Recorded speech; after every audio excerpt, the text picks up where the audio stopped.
warahmatullahi wabarakatuh. Selamat ini hari teman-teman ya. Iya. Selamat ini hari buat teman-teman yang lagi nonton podcast Garasi ya.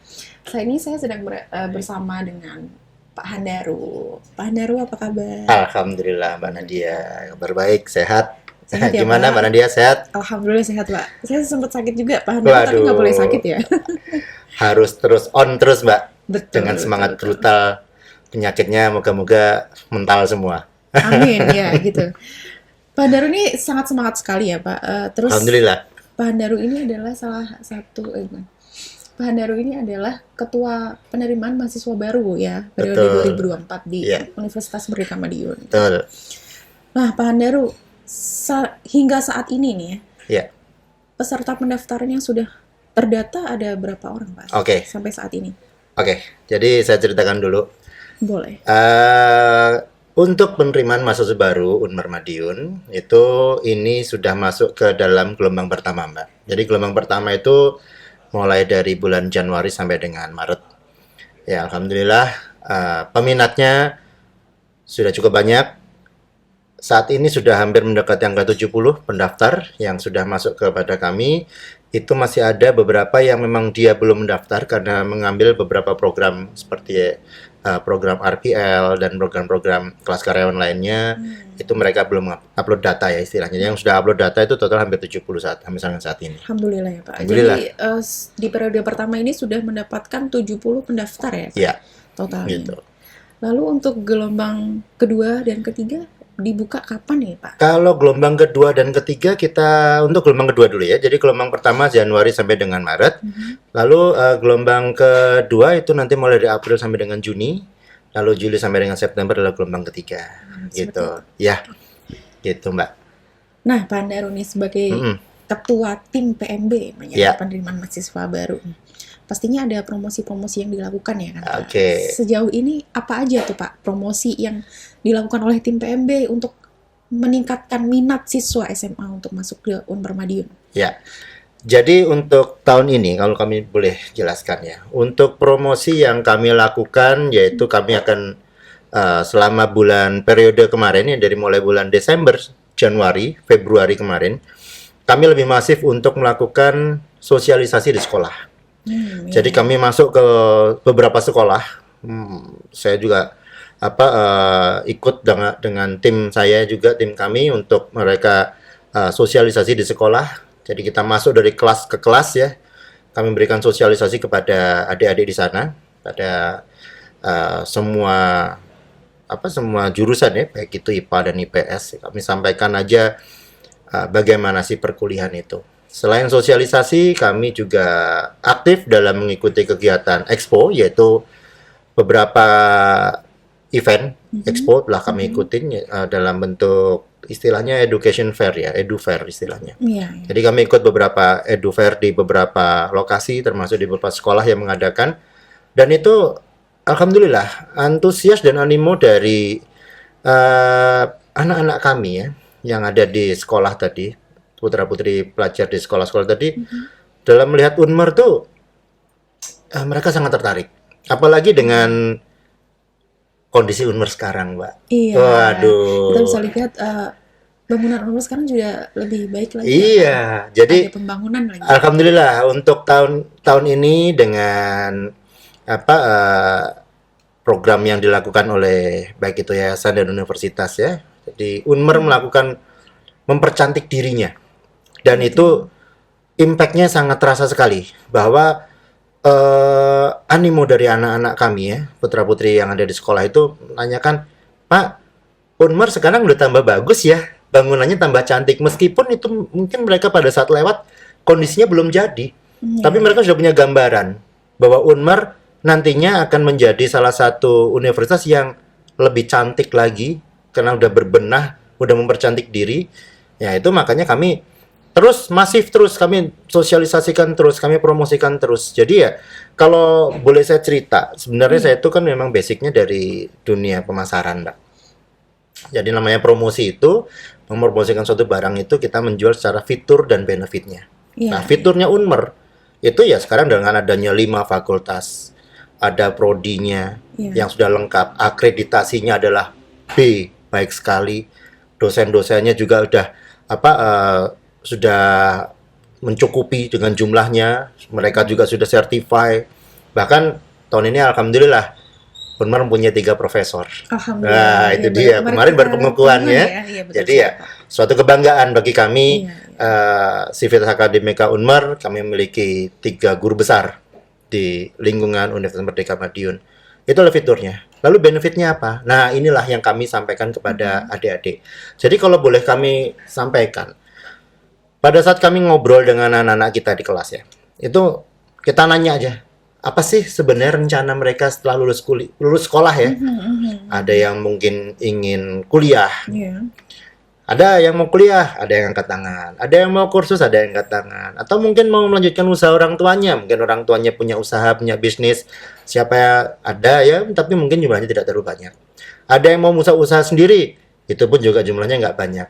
Atau mungkin istilahnya dari situ mungkin mau ya kerja langsung. Ada beberapa anak-anak kami yang ada di sekolah seperti di SMK itu mereka akan langsung pengen kerja. Gitu. Iya. Tapi satu hal lagi yang perlu kami bekali, nggak apa-apa mau kerja, tapi mereka harus kita bekali juga. Nah, disinilah pada saat kami sosialisasi tadi dengan pengalaman yang sudah kami miliki dan kami juga sudah sampaikan kepada adik-adik bahwa oh langsung bekerja kamu harus punya bekal apa, nggak apa-apa.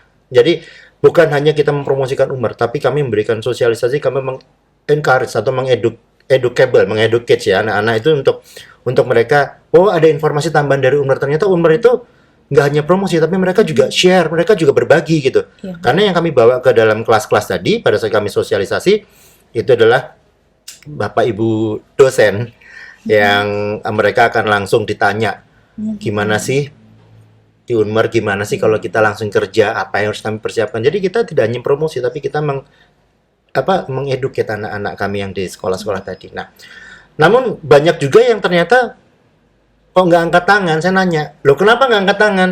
Saya nggak tahu mau kemana. Nah, inilah makanya pentingnya kami melakukan sosialisasi.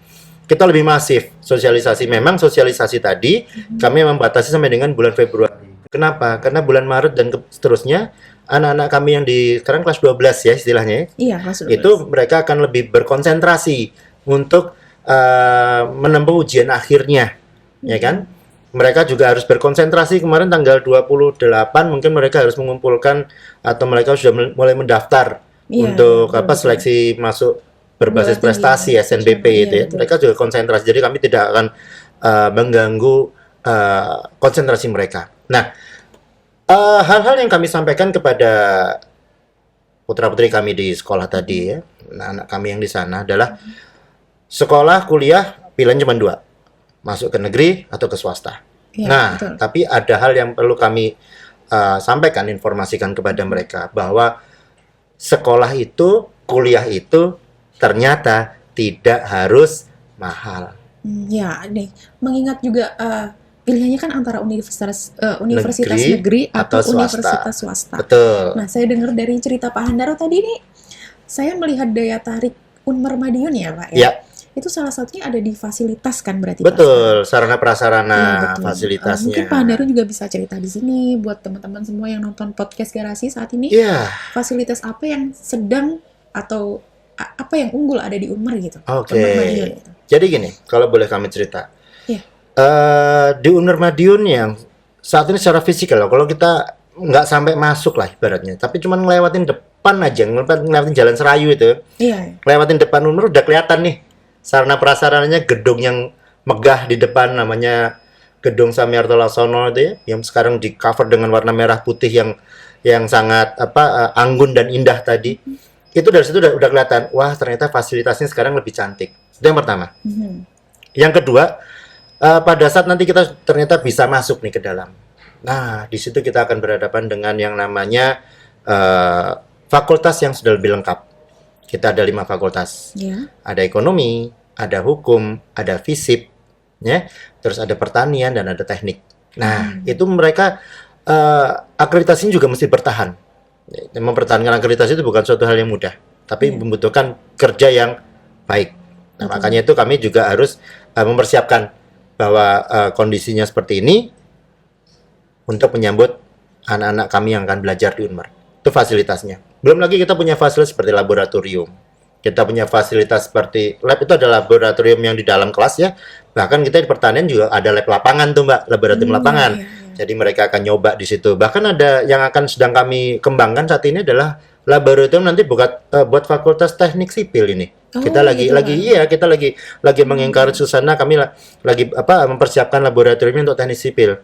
Ya, jadi nanti kita siapkan semua fasilitasnya buat apa sih? Buat menyambut anak-anak kita, adik-adik kita yang mau belajar. Betul. Jadi selain itu, pada saat nanti mereka di Unmer belajar, lulus, tidak hanya berbekal sebuah ijazah saja, Betul. tapi ijazah mereka tuh plus apa?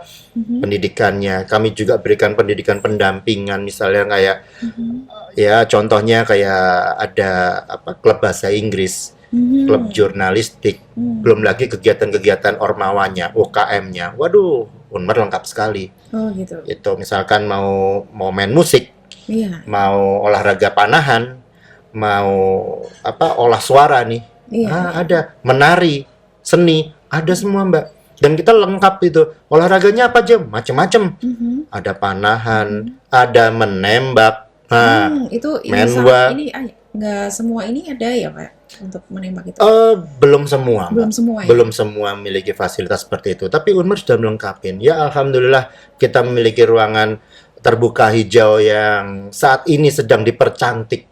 Karena Unmer nanti akan lebih hijau lagi. Meskipun pembangunan yang dibuat secara masif, tapi tetap lingkungan hidup ini harus kita pertahankan dan harus kita percantik lagi. Harus kita lebih buat nyaman buat anak-anak kami, buat para sivitas akademika tuh nyaman di kampus gitu. Jalan kita rapikan, kita tambahkan pedestrian, kita berikan yang namanya jogging track. Oh, Wah, itu seru banget ini Pak. lengkap. Kita agendakan buat Jalan-jalan jogging iya. boleh. Momen musik Mbak. Oh ya. Di mana itu di depan kantin Iya. ada panggung bisa konser kecil-kecilan lah istilahnya. Mini gigs ya, ada Iya, bisa di situ. Gitu. Nah, ini yang kami sampaikan kepada adik-adik. Contoh ya, misalkan apakah kuliah itu harus mahal? Saya nyata bilang tidak. Ini sebagai pembanding saja, sebagai informasi yang kami sampaikan kepada anak-anak kami, pada adik-adik kita yang ada di sekolah. Contoh, kenapa sih kok harus kuliah keluar kota? Apakah keluar di luar kota itu saat ini cukup ekonomis atau tidak? Nah, ini contohnya Mbak. Contoh aja sebagai perhitungan ya.